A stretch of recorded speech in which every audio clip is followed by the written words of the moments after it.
Hello and welcome to the Listening Post's unboxing channel on YouTube. Today I'm unboxing probably the coolest little thing from McIntosh, their RS150, sort of mini system, streaming speaker.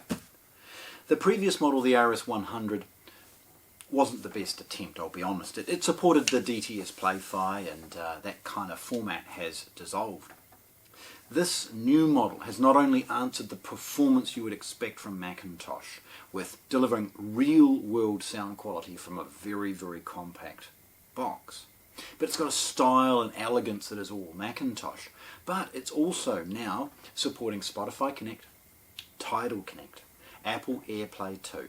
It's got Chromecast and Bluetooth on board, and because of all of this in this Wi-Fi or connected networking domain, it's also Roon Ready. So it means all manner of different things can stream to this product straight away, straight out of the box. It is absolutely awesome. It's a charming little size. It's got an awesome little display. It's got some features and other cool things as well. So I hope you hang around for the close-up photographs, which I will take. In the meantime, let's get on and have a look. So, McIntosh. Firstly, this is what happens when things come to New Zealand. We end up with some of these outer cartons ending up in not necessarily the best condition, but it's done its job, and that's the purpose of an outer carton. We see in it, it's sealed closed with the classic McIntosh tape. We've got model and serial number information on both ends, in fact all corners, and a bit of information about its compliance and feature set. Okay? It's again Spotify Connect and all of those things in nice little logos. Opening this is really, really straightforward. Because it's got that sort of factory tape, it's not going to be as easy as perhaps opening some of the ones that we might see that are sealed with just clear plastic tape.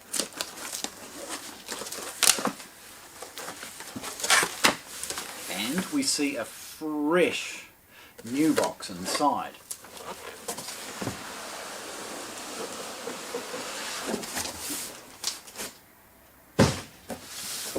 Rolling it over, we see just what a good job that outer freight box has done to protect this inner box from transit damage. And we can see all of the things that were faded and water damaged from the previous box. Opening this, really straightforward.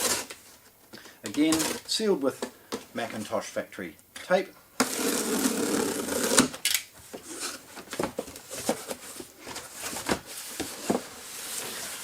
Now the product itself is doubly protected in a number of different ways. Firstly, as you can see, it's suspended within closed cell foam, but also it has the that sort of cardboard corners to ensure that impact and other things in transit is really going to protect this product. And I guess this is what McIntosh is renowned for.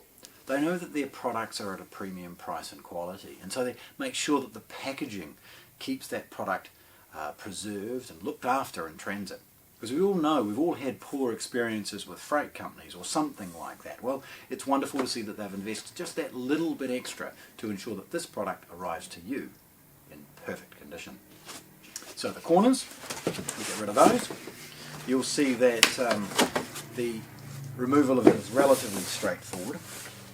At this point, probably the easiest is to roll the unit over and then take the box off the product. Okay. Now on the bottom, we're greeted with a McIntosh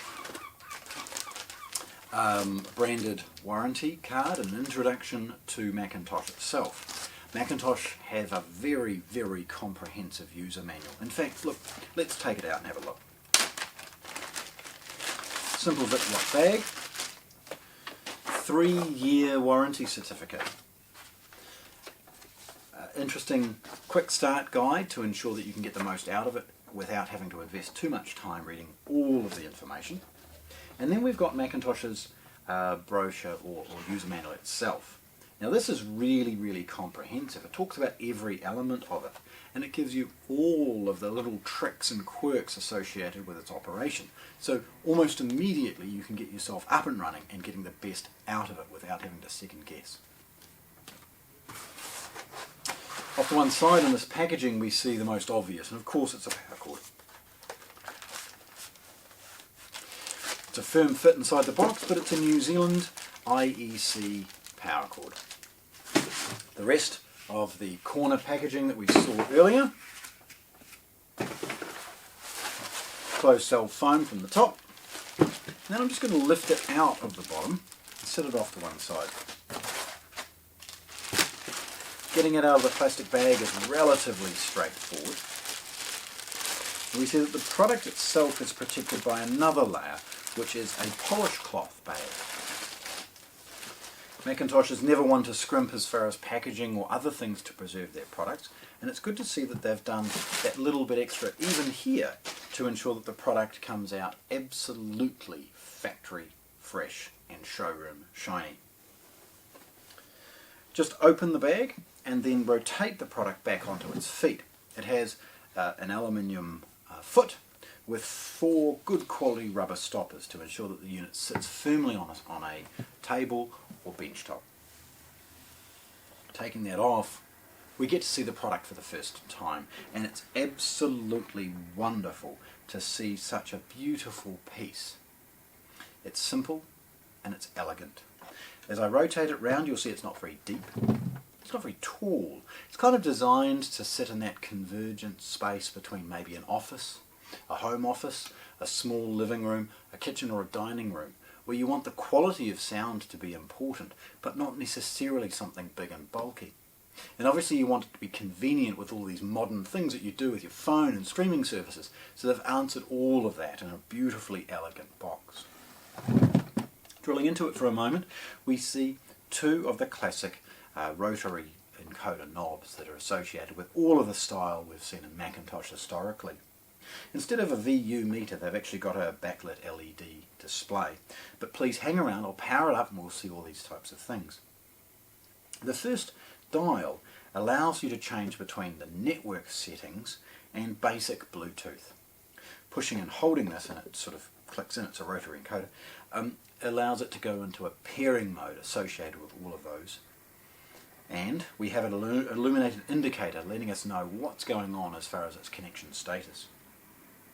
Again, centrally, a McIntosh logo that's illuminated, and then its model number, the RS150. Above it is that display, and then we've got the volume knob.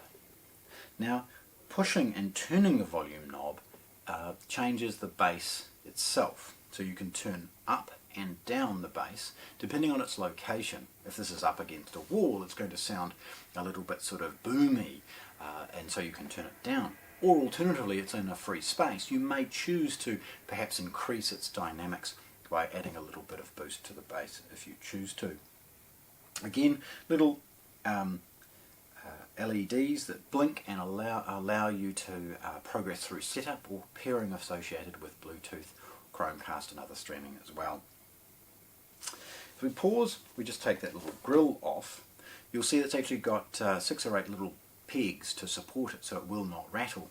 It's got a square lattice sort of shape to ensure that the grill itself is supported and offering the protection it required, but acoustically transparent fabric utilised. This is where we see the tweeter and mid-bass driver. Now it's a 5 1/4 bass driver, much bigger than the predecessor.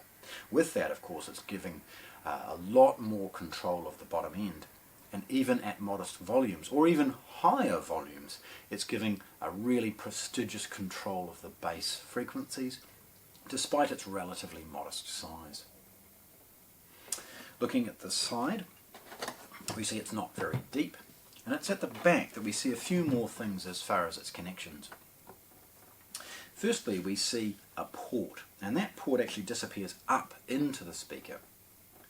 To avoid port chuffing, or at least reduce it depending on its location, they've utilised a really long internal port to offer the cabinet pressure change associated with a drive unit that's going to move, but without having any issues associated with that sort of port chuff. There's a figure 8 power cord, there's a service cover for a USB at the rear, and then a network socket should you choose to run a cable to this product. Again, as we look at the side, it's not very deep, and again to the front we see how elegant this is with the grill off, but of course probably most would run it with the grill on.